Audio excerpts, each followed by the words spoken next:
很多时候我们以为解释是一种沟通，是拉近人与人之间距离的桥梁，但其实过度的解释本质上是一种对自己主权的让渡。想象一下，你是一家上市公司的 CEO， 你会因为做了一个战略决策而向路过的每一个路人解释为什么这样做吗？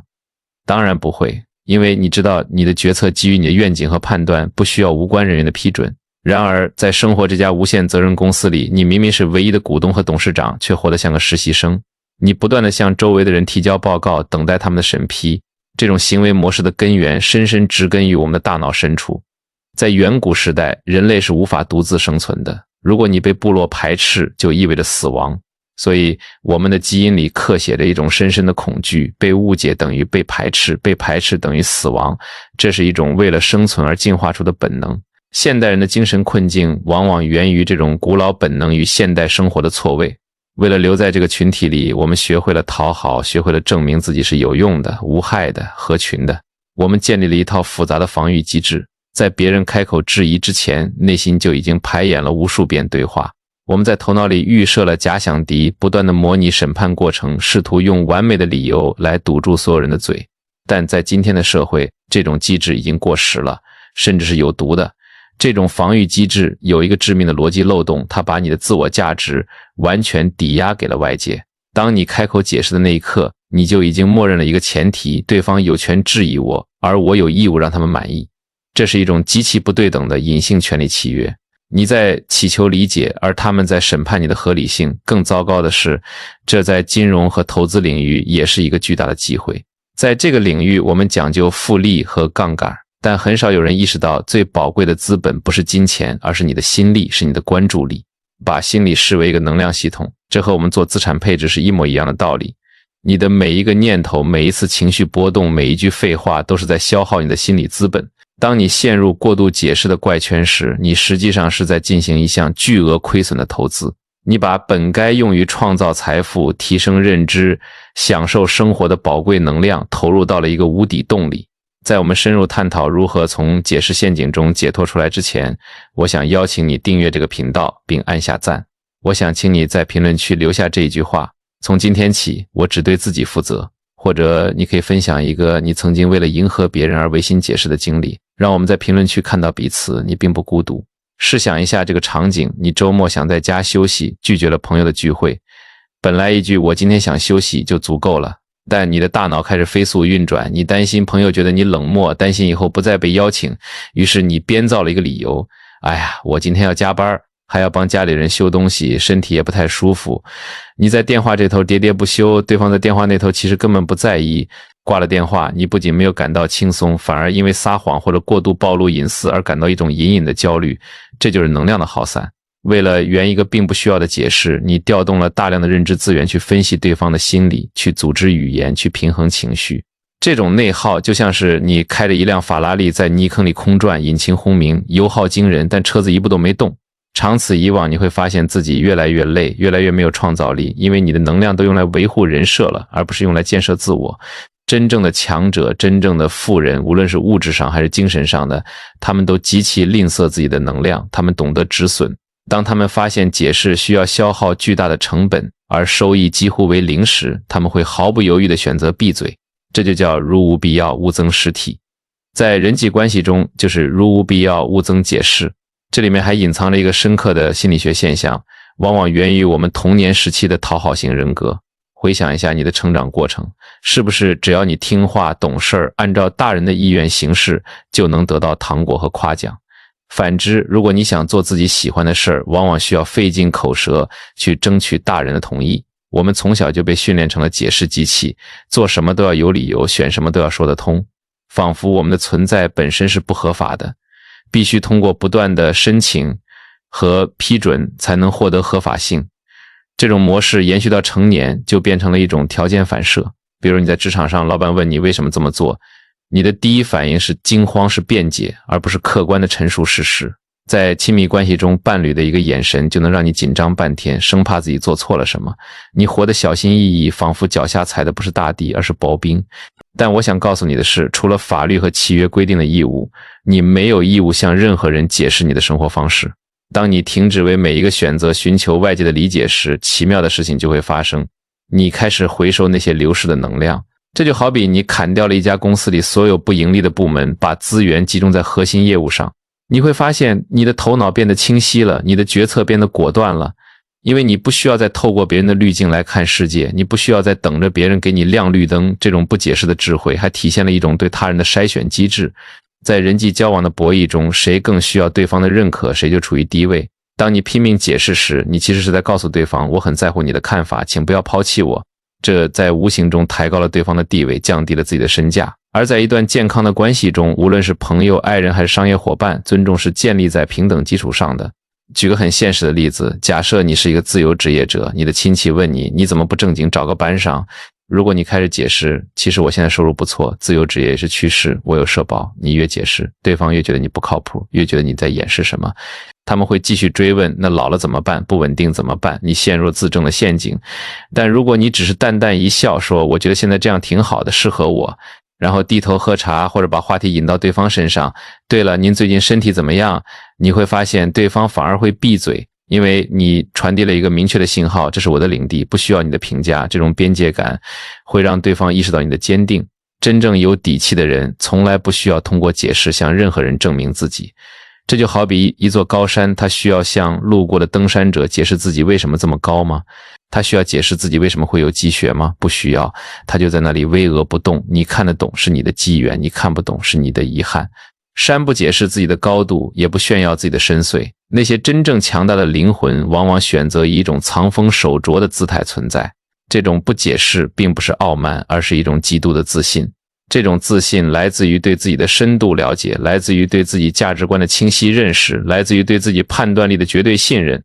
你知道自己想要什么，你知道自己在做什么，所以别人的质疑对你来说就像是窗外的风声，虽然听得见，但不会影响你屋内的温度。我们常说在商业谈判中，谁先开口谁就输了。其实在生活的谈判中，谁先急着解释谁就输了。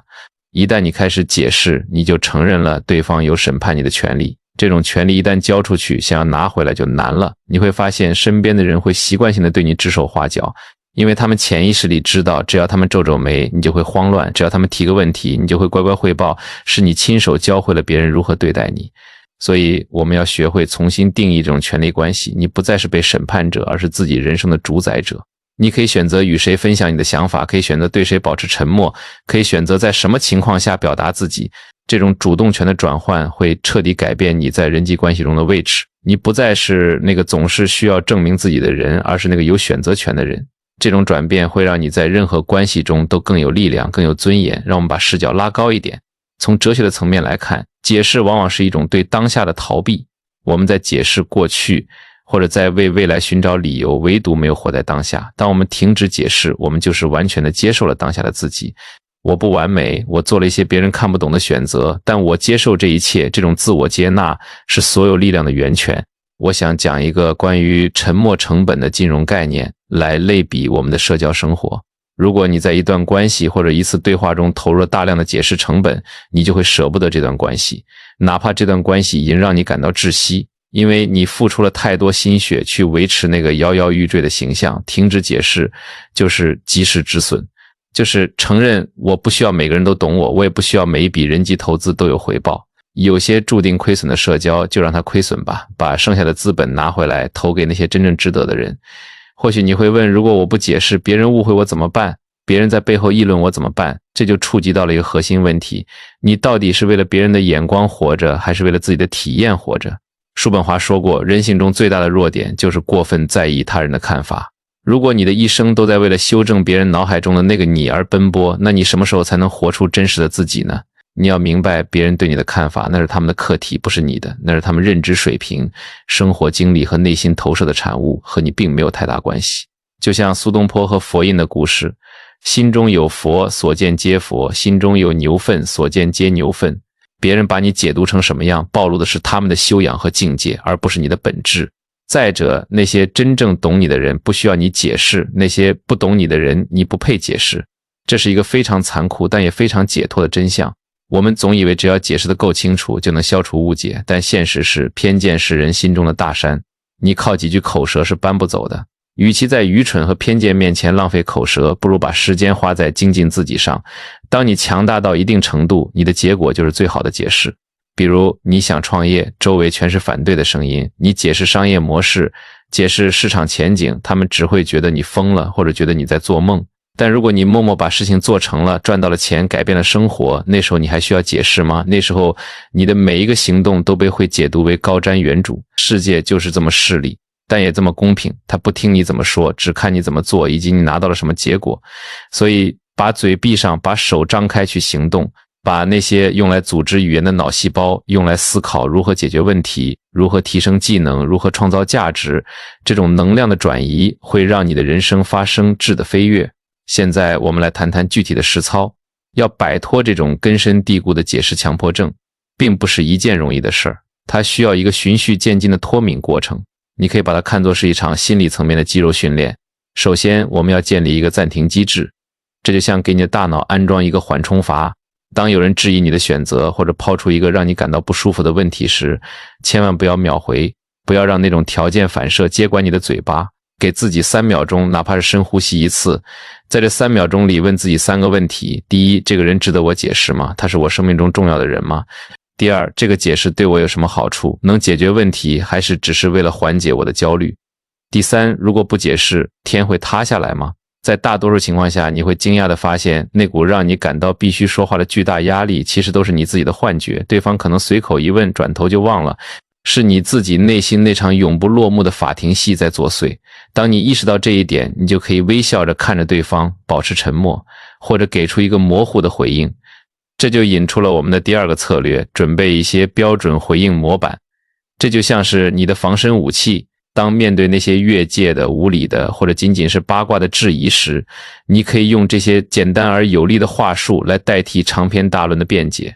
比如，你可以说：“这是我的选择，我觉得这样很好。”这句话温柔而坚定，既表达了立场，又拒绝了讨论。或者这个问题有点私人，我想保留一点空间，我们换个话题吧。这是在温和地设立边界。再比如，面对那种一定要争个对错的杠精，你可以用那句经典的“你是对的”，然后结束对话。这是一种降维打击，因为你根本不在乎输赢，你在乎的是你的时间。这些回应的共同特点是简洁、明确，不带歉意。注意，是不带歉意。很多人在拒绝或解释时，习惯性的加一句不好意思。为什么要不好意思？你捍卫自己的生活，不需要向侵略者道歉。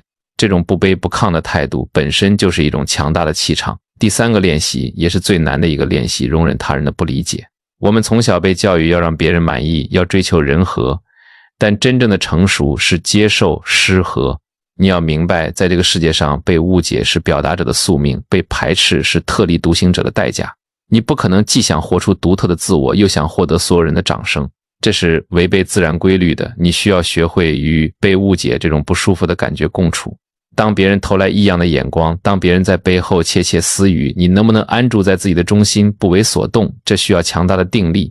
这种定力不是天生的，而是在一次次忍住不解释的过程中磨练出来的。每一次你忍住了，你的内心就强大了一分。你会发现那种不舒服的感觉会持续的时间越来越短，强度越来越弱，最后你甚至会享受这种别人看不穿我的感觉，因为你知道神秘感是魅力的来源之一。如果你总是解释，别人一眼就看穿了你的底牌，看透了你的恐惧。一个被一眼看透的人是廉价的，而一个让人捉摸不透的人会让人保持敬畏。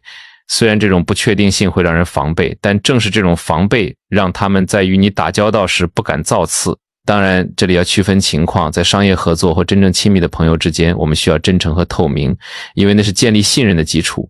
但在泛泛之交和充满利益算计的职场中，适度的神秘感和不可知性是你最好的护城河。接下来，我们要谈谈如何建立内在的评价系统，这是彻底戒除解释瘾的根本解药。如果你的价值感来源于外界，那你永远无法停止解释。你需要把这个评价系统从外包转为自营。这意味着当你要做一个决定时，你不是问别人会怎么看，而是问这符合我的价值观吗？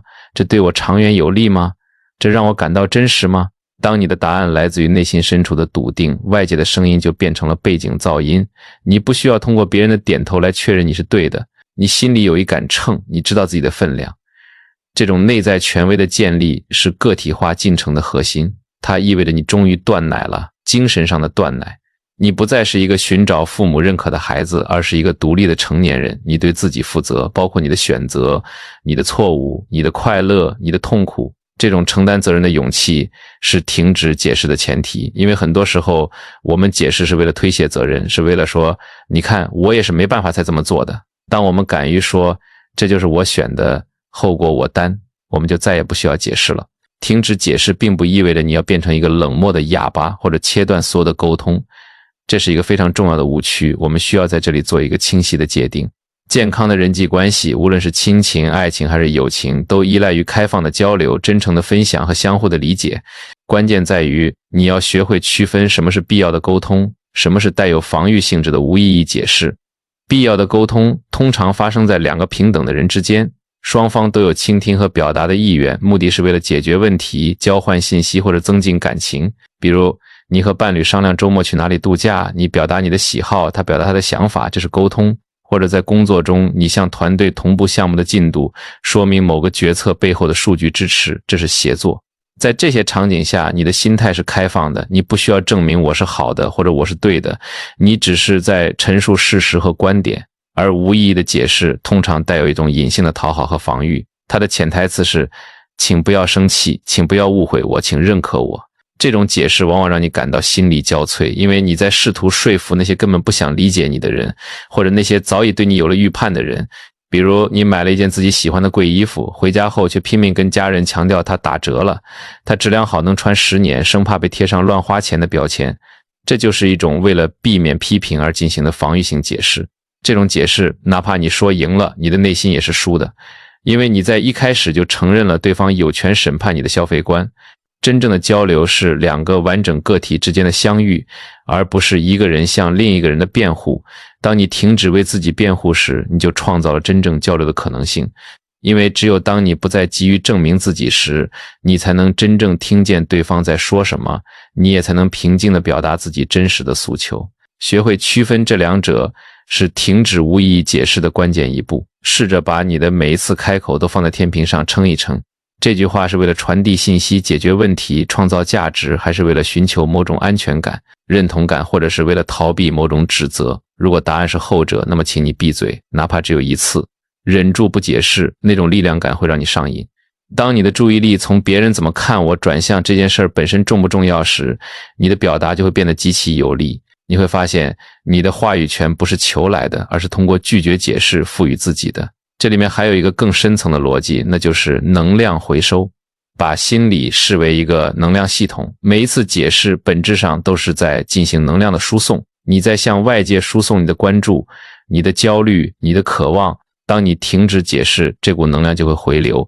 这就像是你把散落在外面的钱都收回来，存进自己的复利账户。这种能量的回收会让你在生活中产生一种质变。首先是认知资源的释放，你不再需要为了一个完美的借口而绞尽脑汁，你不再需要揣摩别人的微表情来调整自己的措辞，你的大脑会变得极其清爽。你可以把这些智力资源投入到真正的创造中去读一本好书，去研究一个投资标的，去打磨一项技能，或者仅仅是享受当下的宁静。其次是情绪能量的积累，每一次解释都伴随着一种紧张和不安，一种害怕搞砸的焦虑。当你停止解释，这种慢性的心理压力就会消失，你会发现自己的脾气变好了，睡眠质量提高了，整个人散发出一种从容不迫的气场。最重要的是，停止解释会修复你的内在权威。什么是内在权威？就是你对自己人生的绝对掌控感。当你总是向别人解释时，你在潜意识里是在说，我的选择需要你们的批准，我的价值需要你们的确认。这是一种自我削弱。而当你停止解释，你在向外界，更是在向自己的潜意识传达一个强烈的信号：我有权利做出自己的选择，这些选择不需要任何人的批准，除非我允许，否则没人能左右我的生活。这不仅仅是心理学，这更是关于在这个复杂世界中生存的哲学。在金融市场上，真正的庄家从不解释市场的走向，他们只是顺势而为，制定规则，而散户总是在寻找理由，解释为什么跌，为什么涨。在人生这场大博弈中，你是想做制定规则的庄家，还是想做随波逐流，总是需要理由的散户？答案不言而喻。当然，这个重建内在权威的过程可能会带来一些不适，甚至是一些阵痛，你可能会感到前所未有的孤独。因为当你不再迎合他人的期待，不再为别人的情绪负责时，你会发现以前那些因为你的好说话而围在你身边的人可能会慢慢散去，你可能会面对批评会被贴上变了、冷漠、自私的标签，但这个体化的必经之路，你必须经历这种孤独，才能找回真正的自己。那些因为你不再解释而离开的人，本来就不属于你的生命，他们只是寄生在你的顺从之上，他们的离开其实是一种自然的筛选。这是一个非常健康的排毒过程，留下来的人是那些真正尊重你边界的人，是那些欣赏你真实样子的人，这种关系才是高质量的，才是值得你投入时间的。你会发现，当你不解释时，你的人际关系反而变得更加纯净了，你不再需要戴着面具去应酬，不再需要小心翼翼地维系那些脆弱的连接，在这个过程中，你还需要建立一种被讨厌的勇气。我们要明白一个残酷的真相，在乌鸦的世界里，天鹅是有罪的。你的优秀，你的特立独行，你的清醒，对于那些浑浑噩噩的人来说，本身就是一种冒犯。他们需要你的解释，是为了把你拉低到和他们一样的水平，是为了证明他们的平庸是合理的。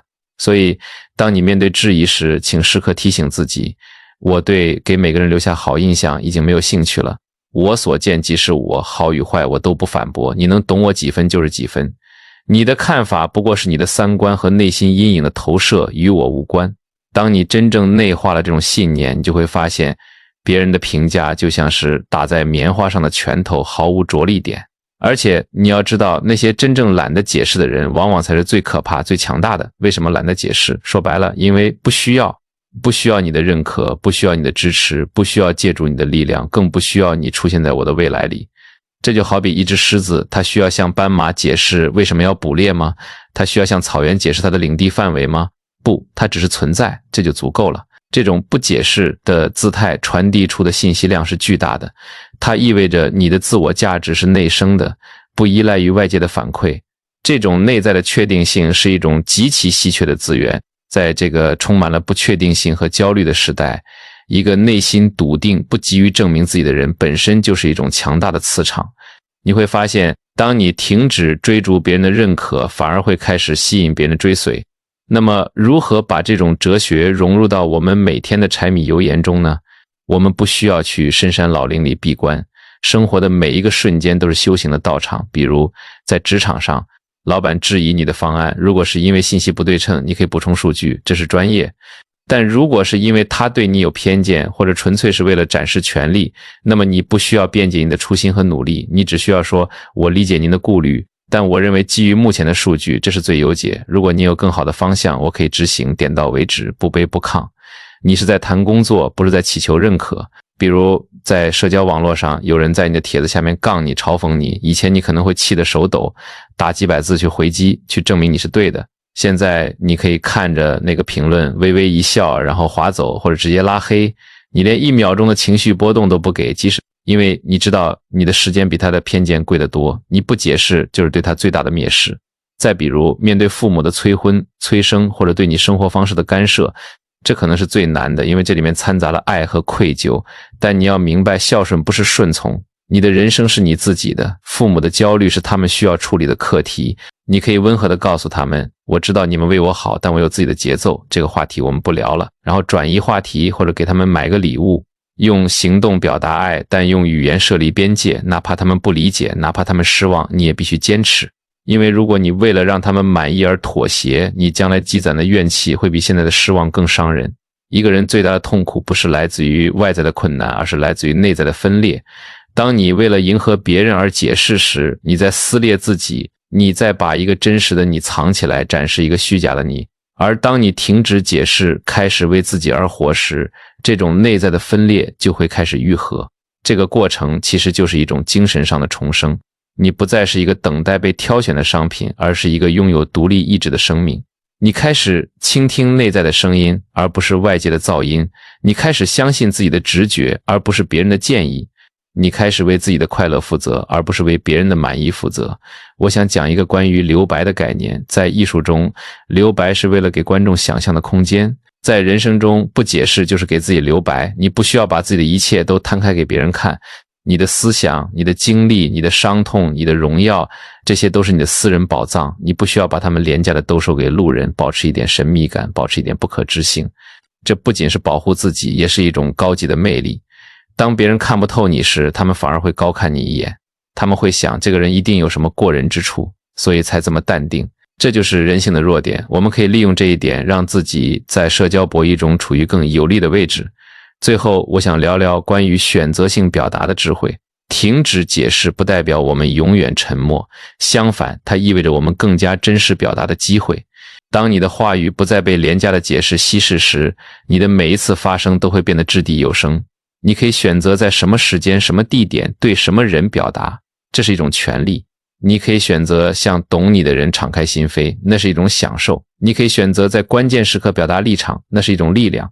你可以选择在被误解时保持沉默，那是一种格局。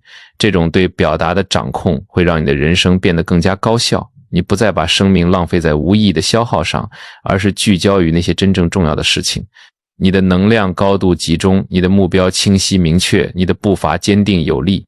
在这个喧嚣的世界里，能够安然地保持沉默，本身就是一种巨大的力量。当你不再急于解释每一个选择，不再试图让每个人都理解你时，你就获得了一种内在的平静和尊严。这种平静不是死水一潭，而是深海般的深邃。表面波澜不惊，内心却蕴含着巨大的能量。请记住，你的人生剧本是你自己写的，你不需要向任何观众解释剧情的走向。如果有观众看不懂，那是他们的问题，不是你的问题。你不需要递交说明书，也不需要在每一步都标注脚注，我就是我，无需任何解释。这不仅是一句口号，更是一种生活方式，一种人生境界。它是你对自己最大的诚实，也是你对这个世界最有力的回应。我想请你在这一刻停下来，闭上眼睛，深呼吸，感受一下，如果你卸下了所有需要向别人解释的重担，你的肩膀会不会轻一点？你的呼吸会不会顺畅一点？哪怕只有一瞬间，感受那种自由。如果今天的内容触动了你，哪怕只是让你减少了一次无意义的解释，那么这段时间就没有浪费。我想邀请你在评论区做一个小小的承诺，写下从今天起，我不再向不值得的人解释。或者分享一个你决定保持沉默的时刻，让我们在评论区互相见证彼此的力量。也请不要忘记订阅这个频道并点赞这个视频。愿你拥有美好的一天，满载着爱与生活的灵感。愿你在不解释的沉默中找到最真实的自己和最坚定的力量。感谢观看，我们下期见。